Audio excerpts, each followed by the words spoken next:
Как передать звук на колонку без использования проводов? Ну, допустим, колонка находится в достаточном отдалении от нас. Естественно, что в последнее время развилось достаточно большое количество Bluetooth-колонок, к которым можно подключаться прямо с мобильного телефона или с какого-нибудь Bluetooth-передатчика. Но при этом есть ведь и обычные колонки. Возможно, у вас есть обычная колонка, которую бы вы хотели использовать без проводов. Именно сегодня мы с вами и поговорим об устройствах, которые нам позволят заниматься подобными интересными вещами на канале «Давай запишем», где, я напомню, мы с вами общаемся на тему про аудио.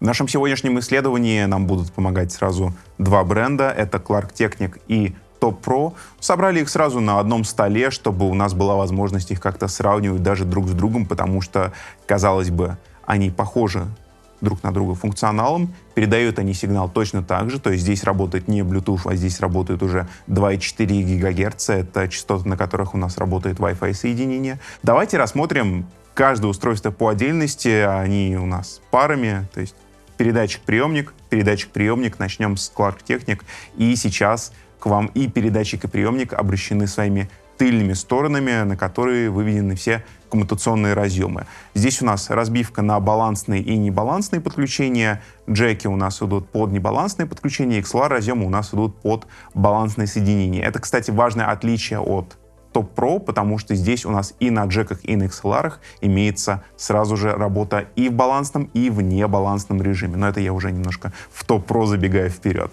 Давайте переверну первый прибор и посмотрим, что же у нас есть с тыльной его стороны.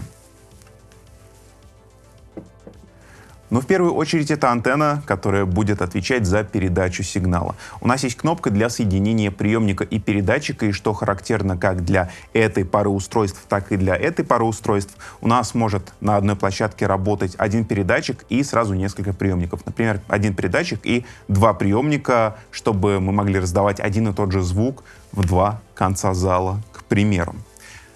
Далее у нас есть переключатель моно-стерео. Он позволяет нам сразу же проводить суммацию в моно, если вы, допустим, используете не стереоколонку, а моноколонку, чтобы и левая, и правая сторона у вас были прекрасно слышны. Регулировка усиления, но на самом деле это не совсем усиление, это скорее аттенюатор. Усиление и аттенюатор у нас есть на Top Pro. Здесь у нас именно аттенюация, то есть по стандарту мы с вами выкручиваем все в ноль и уже смотрим, есть ли перегрузка. Если перегрузка есть, то убавляем. Если перегрузки нет, то оставляем на нуле, как и принято работать с подобными системами. Разъем для питания и небольшая накруточка для питания тут также присутствует, чтобы провод был зафиксирован максимально надежно. Если переходить к передатчику, то здесь мы также имеем две пары разъемов, балансные и небалансные. Переходим сюда. Здесь также есть антенна, которая будет уже принимать сигнал, потому что это у нас приемник. Есть регулировка, есть индикация, и стоит упомянуть, что и на передатчике, и на приемнике есть индикация, чтобы вы могли следить за состоянием вашего сигнала. Да, она секционная, но при этом, даже не подключив какое-то усиление, вы сразу на глаз можете видеть, а приходит звук или не приходит. Это тоже достаточно часто бывает необходимо. Есть кнопочка для спаривания, то есть для соединения и передатчика, и приемника в единое целое. Есть регулировка усиления, но опять же, тут скорее это ослабление, то есть такой аттенюатор, который имеет крутящий момент, и разъем для питания, потому что все сегодняшние устройства у нас используют внешний источник питания, то есть им нужен доступ к розетке, благо блоки питания везде у нас идут в комплекте. Про разъемы мы с вами уже говорили чуть ранее, но я напомню, что здесь у нас есть возможность работы в балансном и небалансном режиме на разъеме, который вы выберете. Переместимся на другую сторону и посмотрим, что же у нас есть здесь. Мы видим антенну, которая будет отвечать за передачу сигнала. Мы видим кнопочку PR для спаривания передатчика и приемника в единое целое. Напомню, что на одной площадке у нас может работать один передатчик и, например, два приемника, если это необходимо. У нас имеется переключатель стерео-моно, если мы хотим с вами суммировать все в моно и передавать уже моносигнал, что тоже достаточно удобно в некоторых случаях. Есть индикация односекционная, и к этому мы еще вернемся, потому что это индикация пика. Ну и есть разъем для питания, чтобы это самое питание подавать. Чего здесь нету? Чего здесь нету, и это отличие, опять же, от Clark Technic, и это то, почему я не могу именно сегодня выбрать устройство фаворит лично для себя. Потому что какая-то часть функционала у нас есть на Clark Technic, какая-то часть функционала у нас есть здесь, и они... нужно выбирать то, что необходимо именно в вашем случае и больше всего. Например, что я имею в виду? Здесь у нас нету аттенюатора по входу. Да, вы скажете, что, скорее всего, прибрать звук можно с устройства, с которого вы подаете этот самый звук на передатчик. Я с вами соглашусь, но опять же, сюда его поставили не просто так. Аттенюатор — это достаточно важная вещь, и то, что здесь его нету на передатчике, меня немного смущает. По индикации. Здесь у нас односекционная индикация, здесь у нас односекционная индикация, но здесь у нас индикатор пика. То есть если вы подаете с перегрузом звук сюда, вы видите, что индикатор пикует. И здесь у нас индикатор просто состояния сигнала. То есть если вы подаете какой-то звук, он загорается, показывает, что все работает. Эта проблема решилась бы просто прекрасно, если бы и там у нас была двухсекционная индикация. Допустим, зелененькая лампочка загоралась, если мы просто подаем сигнал. Красненькая лампочка загоралась бы, если мы уходим в перегрузку. Но, к сожалению, ни там, я не могу сказать, что это прям идеальные решения, которые имеют место быть, на мой взгляд. Переместимся вот на это устройство. Это уже приемник из этой пары Top Pro. По разъемам видите, что здесь все то же самое, но уже в балансном исполнении и в небалансном. Тогда как здесь у нас есть разделение на разъемы, то есть XLR — это балансный, джек — это небалансный. Перейдем на заднюю часть. И здесь, кстати, нам открывается еще одно отличие Top Pro от Clark Technic, и на этот раз, наверное, в лучшую сторону, потому что здесь мы уже с вами видим регулировку, но это не просто аттенюатор, это аттенюатор с дополнительным усилением небольшим в 6 дБ, то есть мы выставляем все на 0, если нам вдруг не хватает усиления на колонки активные или чего-то еще, мы просто подкручиваем, у нас есть запас целых 6 дБ, который может пригодиться. Есть антенна, есть разъем для питания, есть разъем для пэринга, чтобы соединить передатчик и приемник, есть индикация состояния устройства, чтобы всегда можно было видеть, а приходит сюда звук или же он не приходит. Вернемся к внешнему виду этой парочки. Мы видим, что и там у нас имеется железный корпус, имеются такие бамперы по углам, чтобы они меньше обтесывались и были более защищены от каких-то физических воздействий при падении, например, потому что если мы говорим про живую работу, то такие вещи случаются сплошь и рядом. Но, опять же, важное отличие Clark'ов от Top Pro в комплекте с ними, причем и с приемником, и с передатчиком, мы с вами получаем подобные приспособления. Это небольшие ушки. Мы можем скрутить бамперы, прикрутить на их место ушки и получить внешний вид устройства, которое можно куда-нибудь закрепить, например, на стену. Допустим, если вы работаете на какой-то площадке стационарной и используете подобное решение без выездов, то, пожалуйста, это просто замечательно. Вы можете закрепить это все на стену, наладить кабель-менеджмент, все пригладить. Будет выглядеть красиво и радовать не только ваш слух, но и ваш взгляд. А это важно в нашей работе, уж поверьте мне. Поговорим немножко о работе.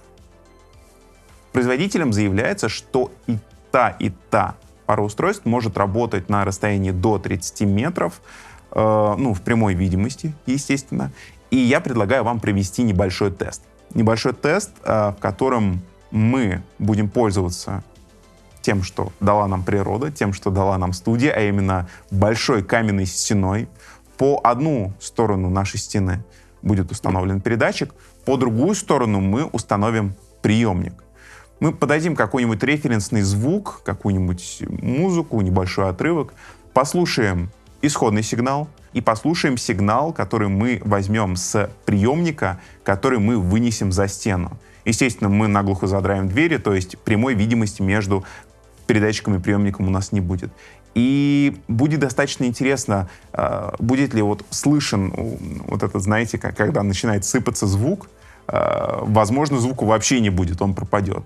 И этот тест, можно сказать, он максимально нас приближает к каким-то полевым условиям, особенно когда вы работаете сразу в нескольких зонах. Вытащат ли эти устройства подобные условия работы, узнаем вместе с вами, протестируем как Top Pro, так и Clark Technic.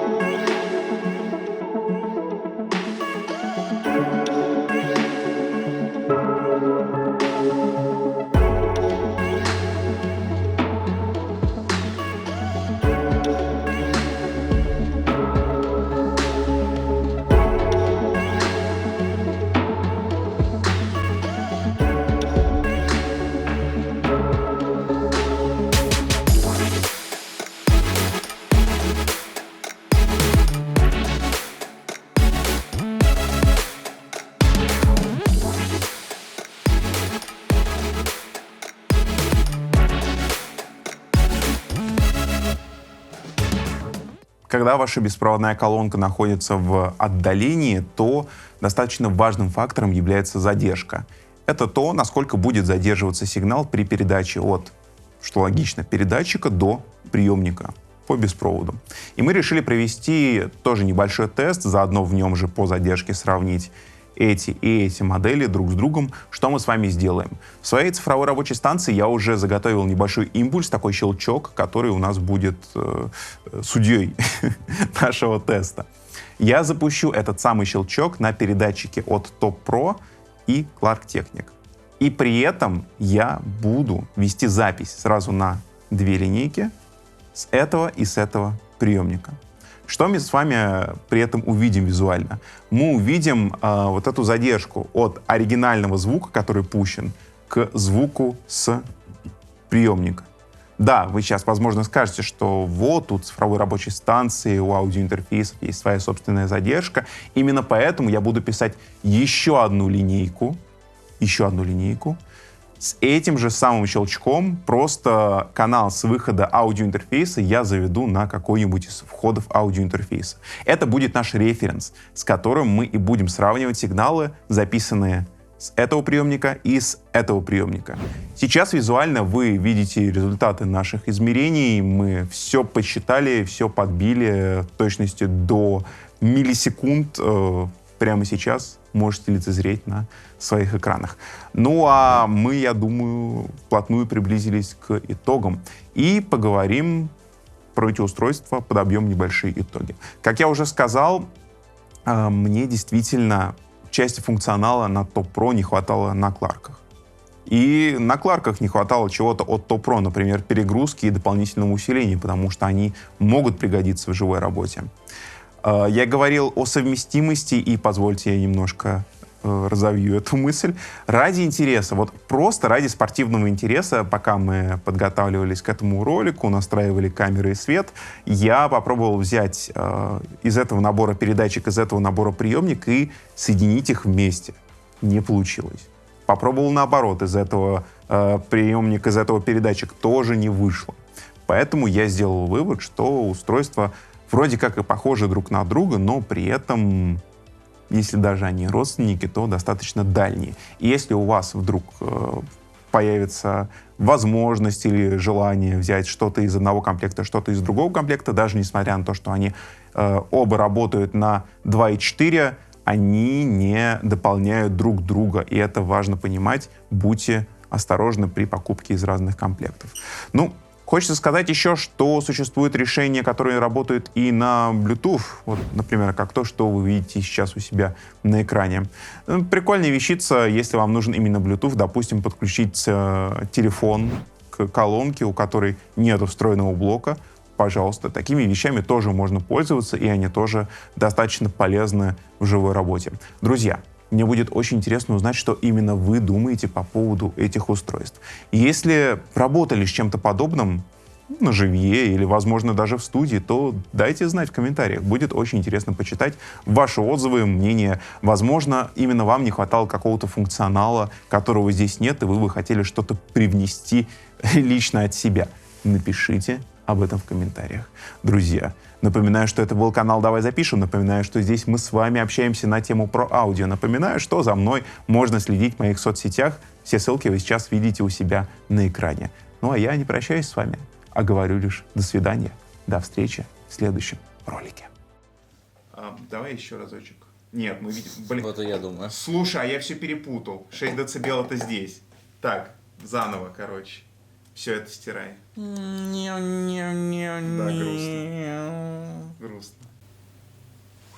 Боже, мне глаз моргает сам собой, начал.